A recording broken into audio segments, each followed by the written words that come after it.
26, 1 Kings 12, 26 to 29. And Jeroboam said in his heart, now shall the kingdom return to the house of David. If this people go up and do sacrifice in the house of the Lord at Jerusalem, then shall the heart of this people turn again unto their Lord, even unto Rehoboam king of Judah. And they shall kill me, and go again to Rehoboam king of Judah. Whereupon the king took counsel, and made 2 calves of gold, and said unto them, it is too much for you to go up to Jerusalem.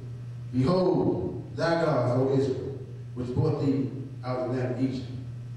And he set one in Bethel, and the other he put in Dan. And this thing became a sin, for the people went to worship before the one, even unto Dan. One thing about Jeroboam is that God first gave him the kingdom. And he didn't want the people to go back to worshiping God and then presenting golden calves as gods. People like to be wild. They like to be in awe of what they can see. Back in those days, you could easily make something of value into an image to be worshipped, or a place where you can be worshipped. And it's not by coincidence that he made this a convenience thing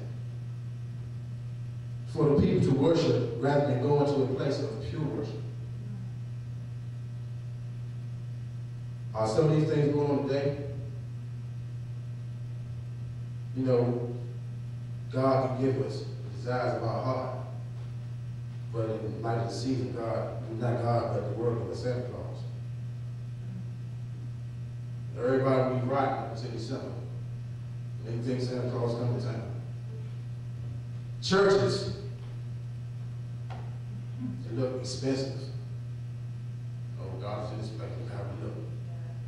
It's the carpet is purple. And things of gold are in here. And look at the paintings and all this other foolishness.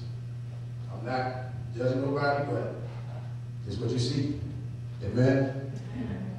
People in today's society do the same thing, but it's done on a much mental scale. You paint a picture of what you want in your mind, and then do everything you can to do to get it, or even tell someone the thing that you desire the most, and by some reason, the person magically gets it for you. If you can have faith in the things that are not of God, why can't you have faith in God? And in verses 31 through 33, it talks about how Jeroboam made priests who offered the same sacrifices not in the house of God, but in these high places. One thing about these high places is that, one thing I realized also is that they even taught us these things in high school, like ancient Aztecs and walking up these steps and offering sacrifices. And if you even go back further, how they try to make the Tower of Babel, and God confused their language. Amen? What are you sacrificing? And to whom are you sacrificing? Throughout all the kings of Israel and Judah, they had these high places. You even had kings who had a heart after God, but left these high places throughout the land. We can reference these high places as sin, which is left in our lives that we haven't got out of our lives because it's a convenience to leave it there. And then go back to it when our flesh bleeds. Instead of making a sacrifice to God, it's more easier and more fulfilling to sacrifice for something that's not of God. In 2 Kings 18, it talks about King Hezekiah, who was the only king who did what was right in the sight of the Lord and marked the destruction of idolatry by destroying these high places and everything and everyone who was not of God. And in doing what God told him to do, he found favor. Can you turn to 2 Kings 20, verses 1 through 6.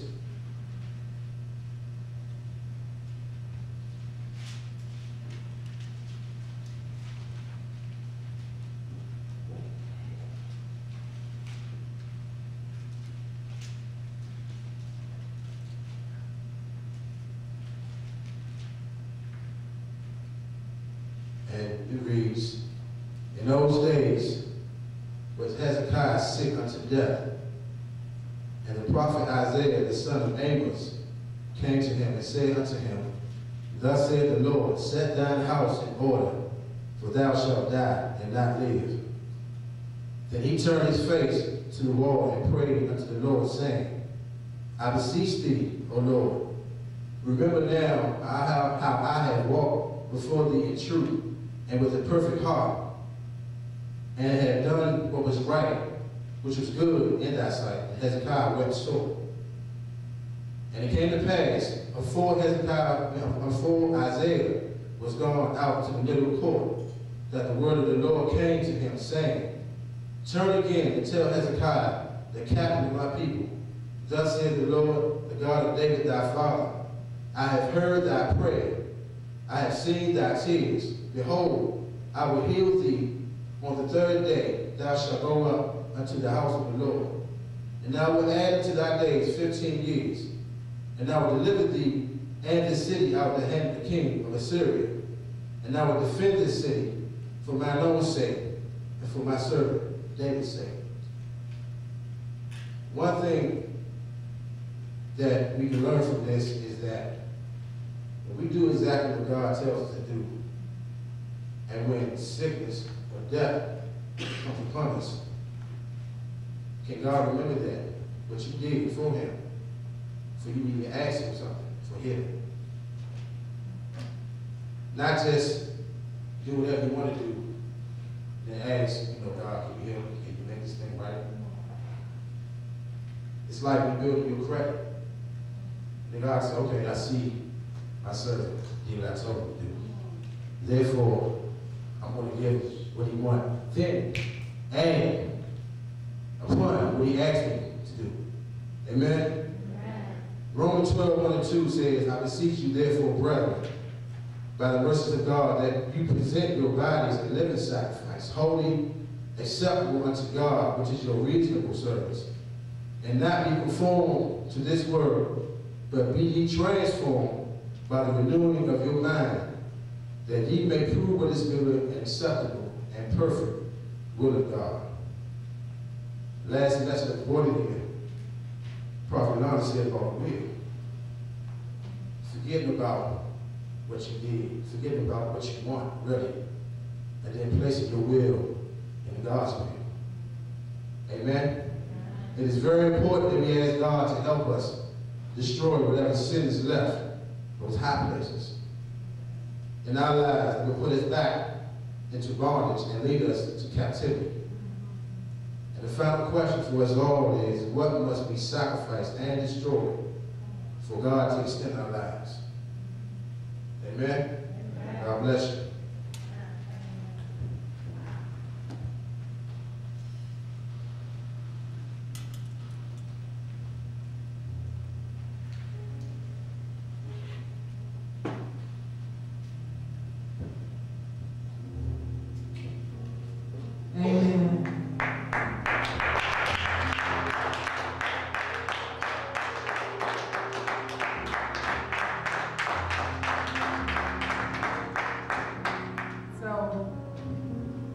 This week, when you're faced with something, your question is, who is God? Who is God? Whatever you're faced with this week, whatever the enemy throw at you or whatever you throw at yourself that you call the enemy, who is God? Not who is Yolanda, because oops, you won't fail. How many know you make mistakes? I make them all the time. I was telling Poncho on my way to church, I said, I didn't even know he was in the house waiting for me. I said, it's hard being Yolanda Poncho.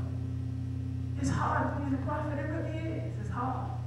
But how many of you know that you'll make a mistake, but when you look at it from God's point of view, good God from Zion, what would Jesus do? When your boss comes, there's two ways of looking